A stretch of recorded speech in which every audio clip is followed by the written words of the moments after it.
Serious হন, জীবনটার ব্যাপারে serious হন। জীবনটা কিন্তু হেলায় খেলার বিষয় না।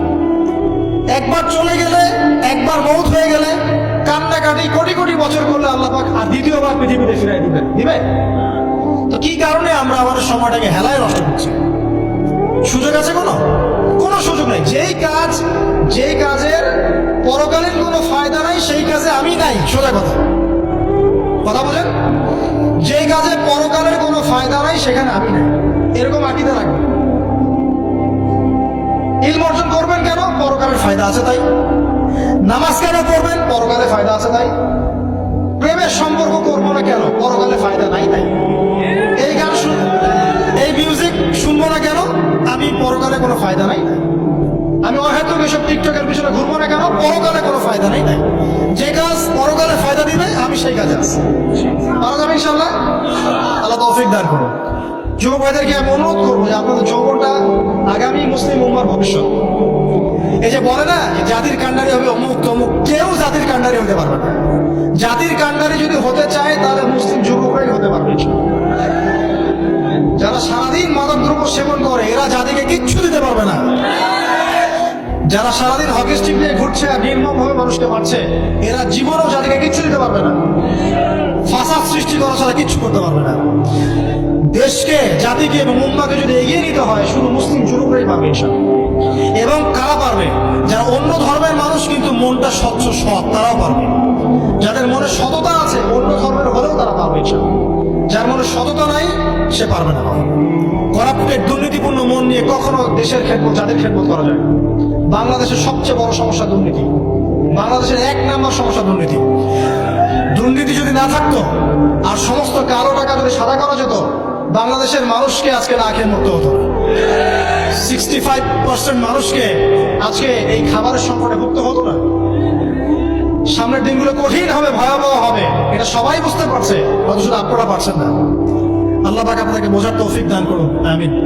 সামনে যান, নিজের জীবনকে কাজে লাগান, যৌবনকে কাজে লাগান, একটা হালাল রিজিক সার্চ করেন।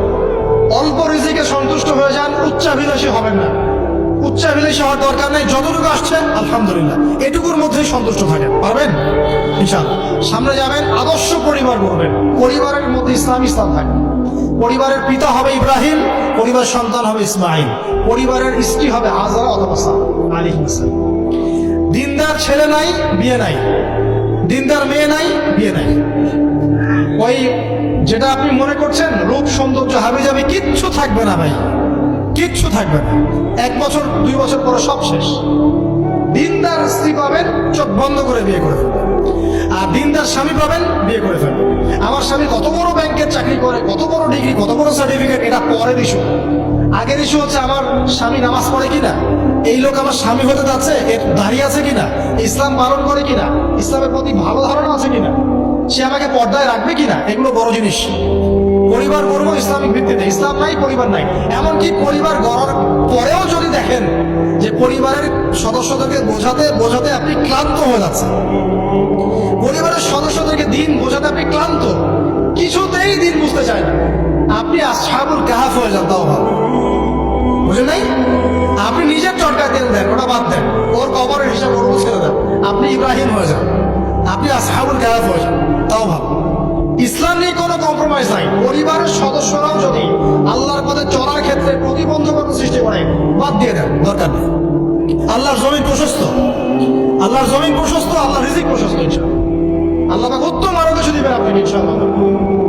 খেয়াল রাখবেন, পরিবারের মধ্যে ইসলাম থাকতে হবে। এখানে কিন্তু আপনাকে কেউ বাধা দিবে না, এর কর্তা আপনি নিজেই। আল্লাহ পাক তৌফিক এনায়েত করুন, আমিন। পাশাপাশি সৎ কাজের আদেশ করেন, অসৎ কাজে নিষেধ করেন। মুসলিম উম্মার মধ্যে ঐক্যের চেষ্টা করেন, বিভক্তি সৃষ্টি করেন। সবার মধ্যে ভালো জিনিস আছে, নিয়ে নেন, খারাপগুলো ছেড়ে দেন। এমন কোন সংগঠন বা দল বা জামা নাই যার 100%ই পরিশুদ্ধ, এমন কোনো নাই, কোথাও নেই। সবার মধ্যেই কিছু না কিছু ভুল থাকবেই, কিছু না কিছু ফল্ট থাকবেই। ওই ফল্টগুলোকে নিয়ে যদি আপনি পড়ে থাকেন আর কাটা ছড়াছড়ি করতে থাকেন, কাজ হবে না। এখন এই যুগটা সেই যুগ না। এটা কি সাহাবীদের যুগ? চুল ছেঁড়া বিশ্লেষণ করতে হবে। এখন কি খেলাফা কায়েম আছে?